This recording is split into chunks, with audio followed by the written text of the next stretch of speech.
పెళ్ళైనా పండగైనా వేడుక ఏదైనా పట్టుచీరల ప్రత్యేక వేదిక వారాహి సిల్క్స్.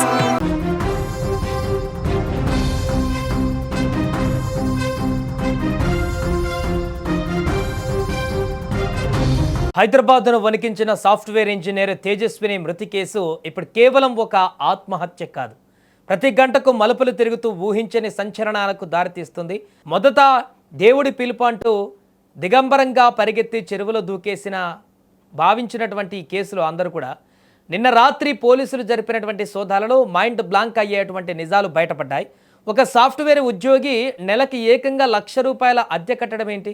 ఆమె చనిపోయిన ప్లాట్ పైన నడుస్తున్న ఆ చీకటి దందా ఏంటి?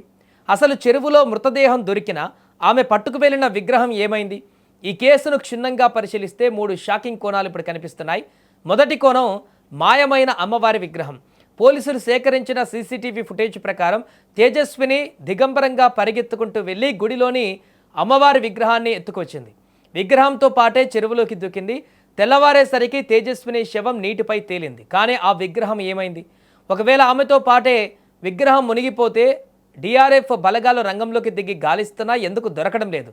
అసలు ఆ విగ్రహం చెరువులోనే ఉందా, లేక ఆ రాత్రి ఆమె వెనక ఎవరైనా ఫాలో అయి ఆమె చెరువులో దూకిన తర్వాత ఆ విగ్రహాన్ని మాయం చేశారా? ఈ కేసులో ఆ విగ్రహమే మోస్ట్ క్రుషియల్ ఎవిడెన్స్ అయింది. ఆ విగ్రహం దొరికితేనే ఆ రాత్రి ఏం జరిగిందనేటువంటి మిస్టరీ కూడా వీడుతోంది. ఇక రెండవ కోణం పైసా వసూలు దందా. తేజస్విని ఒక సాఫ్ట్వేర్ ఇంజనీర్. నెలకు లక్షల్లో జీతం ఉండొచ్చు, కానీ ఆమె ఉంటున్న ఫ్లాట్కు రోజుకు 3,500 చొప్పున నెలకు అక్షరాల ₹1,00,000 అద్దె కడుతుంది. ఒక ఒంటరి యువతి అంత లగ్జరీ ఫ్లాట్లో ఎందుకుంటుంది?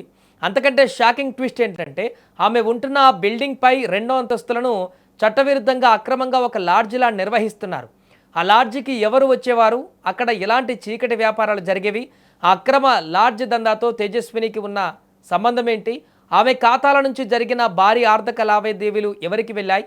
ఈ ₹1,00,000 రెంట్ వెనుక ఏదైనా పెద్ద హవాలా నెట్వర్క్ ఉందా?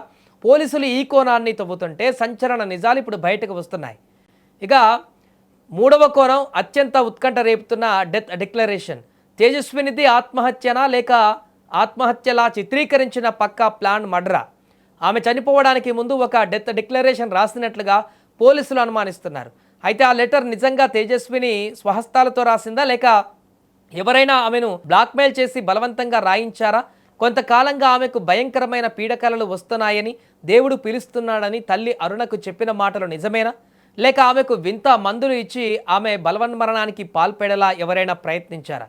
ఒకవైపు వింత ప్రవర్తన, మరోవైపు సస్పెక్టెడ్ లగ్జరీ లైఫ్ స్టైల్. ఈ రెండింటి మధ్య నలిగిపోయి తేజస్విని బలైపోయిందా అనే కోణంలో పోలీసులు ఇప్పుడు ముమ్మరంగా దర్యాప్తు చేస్తున్నారు. దిగంబర పరుగు, మాయమైనటువంటి విగ్రహం, నెలకు ₹1,00,000 అద్దె, బిల్డింగ్ పైనే అక్రమ లాడ్జ్. తేజస్విని మృతి వెనుక దాగున్న ఈ 3 కోణాలు చూస్తుంటే ఇదొక హై ప్రొఫైల్ మిస్టరీ అని స్పష్టమైపోతుంది. సీసీటీవీ ఫుటేజ్లు, ల్యాబ్ రిపోర్ట్స్ వస్తే కానీ అసలు నిజాలు బయటకు రావు. మరి ఈ 3 కోణాలలో సాఫ్ట్వేర్ ఇంజనీర్ తేజస్విని మరణానికి అసలు కారణం ఏమై ఉంటుందని మీరు అనుకుంటున్నారు? ఆ ₹1,00,000 రెంట్ ఫ్లాట్ వెనుక ఉన్న సీక్రెట్ ఏంటి? మీ అభిప్రాయం ఏంటో కూడా ఈ కేసుకు సంబంధించి కామెంట్ చేయండి.